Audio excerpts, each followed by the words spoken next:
بسم اللہ الرحمن الرحیم۔ السلام علیکم ورحمۃ اللہ وبرکاتہ۔ میں ہوں سید عاشق حسین اور آپ دیکھ رہے ہیں اسلامک نالج۔ آج کی اس ویڈیو میں بات کریں گے خواب میں کفن دیکھنا کیسا۔ حضرت سیدنا ابراہیم کرمانی رحمۃ اللہ تعالی علیہ نے ارشاد فرمایا کہ اگر کوئی شخص خواب میں دیکھے کہ اس نے مردے کا کفن پھاڑا ہے تو یہ اس بات کی دلیل ہے کہ دنیا اس شخص کا رخ کرے گی اور ایسا شخص مال حرام جمع کرے گا۔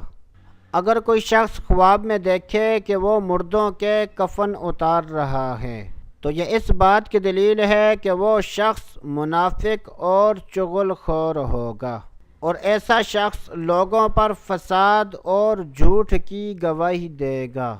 اگر کوئی شخص خواب میں دیکھے کہ وہ کفن خریدتا یا بناتا ہے تو یہ اس بات کی دلیل ہے کہ وہ شخص غم و مصیبت میں مبتلا ہوگا۔